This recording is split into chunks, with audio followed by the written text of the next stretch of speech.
হ্যাঁ, আমি আপনাদের দাবিগুলো দেখেছি। সে ব্যাপারে তো আমি বললাম যে প্রধানমন্ত্রীর ত্রাণ তহবিলের ব্যাপারটা আমরা সিরিয়াসলি দেখব, যে সেটা যদি লোপাট না হয়ে থাকে কিংবা লোপাট হলেও কিভাবে সেটা আপনাদের পুনর্বন্টন করা যায়, এবং আহতদের চিকিৎসার জন্য যেই ট্রাস্ট আছে সেই ট্রাস্ট ঠিকভাবে কাজ করছে কিনা সেটা আমরা মনিটর করব। এই তদন্ত কমিটি সেখানেও দেখবে যে সেই ট্রাস্ট আপনাদের চিকিৎসা নিশ্চিত করতে পারছে কিনা। আর যারা দোষী আছে তাদের বিচার দ্রুত সময়ের মধ্যে করার জন্য আমরা পদক্ষেপ নেব, এবং স্থায়ী পুনর্বাসনের জন্য এই তদন্ত কমিটির প্রতিবেদনের ভিত্তিতে আমরা জরুরি ব্যবস্থা।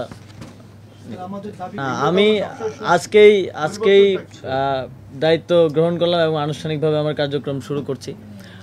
এই বিষয়গুলোতে ইন্টারন্যাশনাল স্ট্যান্ডার্ডে এক্সপার্টদেরকে নিয়ে বসে আমরা সুনির্দিষ্ট পরিকল্পনা খুব দ্রুত সময়ের মধ্যে আপনাদের সামনে উত্থাপন করতে পারবো আশা করি। এই আন্দোলনটা আমরা খুব শান্তিপূর্ণভাবে করেছি, আপনারা জানেন শুরু থেকে। দীর্ঘ প্রায় প্রথম 15 দিনের মতো আমরা আন্দোলন কর্মসূচি চালিয়ে গিয়েছি, যেখানে সাংবাদিক বন্ধুদের সাথে আমাদের খুব সৌহার্দ্যপূর্ণ সম্পর্ক ছিল। পুলিশের সাথেও আমাদের কোনো প্রকার হানাহানি কিংবা উত্তেজনাকর পরিস্থিতির সৃষ্টি হয়নি। কিন্তু যখন ছাত্রদের উপর হামলা করা হলো আওয়ামী লীগ সরকারের মদদে এবং সরকারি বাহিনীগুলোকে লেলিয়ে দেওয়া হলো, তখনই একটি অপ্রীতিকর পরিস্থিতির উদ্ভব ঘটে, এবং তারই পরিপ্রেক্ষিতে কিন্তু আমরা এক দফার দাবিতে আন্দোলনটি পরিচালনা করি।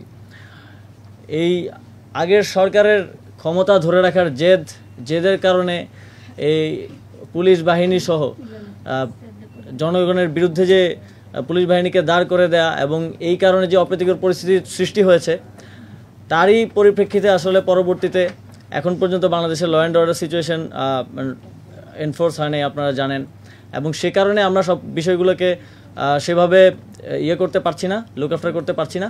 কিন্তু এই সময়ে ঘটে যাওয়া যে দুর্ঘটনাগুলো ঘটেছে সেগুলোর বিষয়ে সরকার কেন্দ্রীয়ভাবে সিদ্ধান্ত নেবে, এবং তার পরিপ্রেক্ষিতে যারা ক্ষতিগ্রস্ত হয়েছে তাদের ব্যাপারে সরকার সিদ্ধান্ত জানাবে। না, আমরা এই বার্তাটা বারবার দিয়েছি যে সাংবাদিক বন্ধুগণ, সাংবাদিকরা আমাদের বন্ধু, এবং আপনারাই আমাদের কথাগুলো ছড়িয়ে দিয়েছেন। এই আন্দোলনটাকে সারা দেশে ছড়িয়ে দেওয়ার ক্ষেত্রে আপনাদের অবদানটাও অন্যতম। যেই হামলার ঘটনাগুলো ঘটেছে আমরাও কিছু খবর পেয়েছি, সে বিষয়ে ব্যবস্থা নেওয়ার জন্য আপনারা সুস্পষ্ট এবং নির্দিষ্ট অভিযোগ যদি করেন তাহলে আমাদের জন্য সহজ হয়। এখন তো থানাগুলো কাজ করা শুরু করে দিয়েছে। আপনারা যদি মামলা করেন, আমরা জানি যে অনেকেই এখন ছাত্র সমন্বয়ক পরিচয় দিয়ে, অনেকে ভুয়া পরিচয় দিয়ে প্রভাব খাটানোর চেষ্টা করছে, যেহেতু ল অ্যান্ড অর্ডার সেভাবে এস্টাবলিশ এখনও হয়ে ওঠেনি। তো সেই ব্যাপারে আমরা দ্রুত ব্যবস্থা নিব। আপনারা সুস্পষ্ট অভিযোগ দিলে সেই ব্যবস্থা নিতে আমাদের জন্য সুবিধা হবে আর কি। তথ্য সম্প্রচার মন্ত্রণালয়ের দায়িত্বে আছেন আমাদের আরেকজন ছাত্র প্রতিনিধি, যিনি এই সরকারে আছেন, মোহাম্মদ নাহিদ ইসলাম।